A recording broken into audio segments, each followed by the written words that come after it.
നമുക്ക് നമ്മുടേതെന്ന് പറഞ്ഞ് അഹങ്കരിക്കുവാൻ ചില മനുഷ്യരുണ്ടാകുന്നതിൻ്റെ സുഖം എത്ര മനോഹരമാണെന്നറിയാമോ? അതെ, അങ്ങനെയുമുണ്ട് ചിലർ.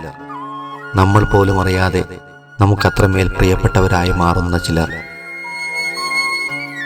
വ്യത്യസ്തമായ ജീവിതശൈലികളോ വ്യത്യസ്തമായ സ്വഭാവങ്ങളോ വ്യത്യസ്തമായ ഇഷ്ടങ്ങളോ ഒക്കെ ഉണ്ടായിരുന്നിട്ടും ചിലപ്പോൾ പ്രായം കൊണ്ടുപോലും അന്തരങ്ങളുണ്ടായിട്ടും എന്തുകൊണ്ടെന്ന് കൃത്യമായി പറയുവാനാവാതെ നമുക്ക് ഏറ്റവും പ്രിയപ്പെട്ടവരായി മാറുന്ന ചില മനുഷ്യർ. എങ്ങനെയാണ്, എപ്പോഴാണ് അവർ നമ്മുടെ ജീവിതത്തിലേക്ക് കടന്നു വന്നതെന്ന് അവർക്കോ നമുക്കോ പോലും ഓർത്തെടുക്കുവാൻ കഴിഞ്ഞെന്ന് വരില്ല. ഇളങ്കാറ്റിൽ പറന്നു വന്ന ഒരപ്പൂപ്പൻ താടി പോലെ ഇടയ്ക്കെപ്പോഴോ നമ്മുടെ ഹൃദയത്തിലേക്ക് നിശബ്ദമായി വന്നു പതിച്ച് പിന്നെ അവിടെ കിടന്ന് മുളച്ച് വേരുകൾ പടർത്തി തഴച്ചു വളർന്ന് നമ്മൾ പോലും അറിയാതെ നമുക്ക് സ്നേഹത്തിൻ്റെ തണലൊരുക്കുന്ന ചില വിലപ്പെട്ട മനുഷ്യർ. കൂടെ പിറക്കാതെയും കൂടെ പിറപ്പാകുന്ന ചിലർ. അവരുടെ കണ്ണു നിറഞ്ഞാലും നമ്മുടെ കണ്ണു നിറയരുതെന്ന് നിർബന്ധമുള്ളവർ. നമ്മളോട് എത്ര പിണങ്ങിയാലും മനോഹരമായൊരു പുഞ്ചിരി കൊണ്ട് നമ്മുടെ പിണക്കങ്ങളെയും നമ്മുടെ പരാതികളെയും അലിയിച്ചില്ലാതാക്കാൻ കഴിയുന്ന സ്നേഹത്തിൻ്റെ സിദ്ധിയുള്ളവർ.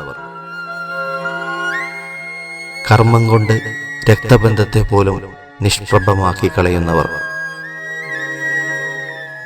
അവകാശങ്ങളൊന്നുമില്ലെങ്കിലും ആധികാരികമായി ശാസിക്കുവാനും അവരുടെ കാര്യങ്ങളിൽ അഭിപ്രായം പറയുവാനും നമുക്ക് സ്വാതന്ത്ര്യം നൽകുന്നവർ. നമ്മുടെ ജീവിതത്തിൽ ഒഴിവാക്കാനാവാത്തൊരു സ്ഥാനം നമ്മൾ അറിഞ്ഞു നൽകിയവർ. നമ്മൾ പറഞ്ഞില്ലെങ്കിലും നമ്മൾ ആവശ്യപ്പെട്ടില്ലെങ്കിലും നമുക്കൊരു പ്രതിസന്ധി വരുമ്പോൾ അറിഞ്ഞു കൂടെ നിൽക്കുന്നവർ. അവർ പടർത്തിയ സ്നേഹത്തിൻ്റെ തണലിൽ നമ്മുടെ നീറുന്ന പ്രശ്നങ്ങളെ തണുപ്പിച്ചു കളയുവാൻ കഴിവുള്ളവർ. അവരൊന്ന് അകലേക്ക് പോയാൽ ആ തണലിനായി അറിയാതെ നമ്മൾ കൊതിക്കും, അതിനായി കാത്തിരിക്കും. ഞാനുണ്ടല്ലോ പിന്നെന്താ എന്ന ഒറ്റ വാചകത്തിൽ ഏത് വീഴ്ചയിൽ നിന്നും ഉയർത്തെഴുന്നേൽക്കുവാൻ അപാരമായ ധൈര്യം തരുന്നവർ.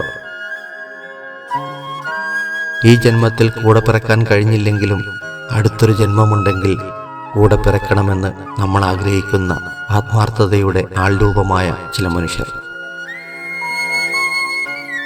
നമ്മുടെ ചങ്കെന്ന് പറഞ്ഞ് അഹങ്കരിക്കുവാൻ അങ്ങനെ ചിലരെങ്കിലും കൂടെയുള്ളവരാണ് ഏറ്റവും വലിയ ഭാഗ്യവാന്മാർ.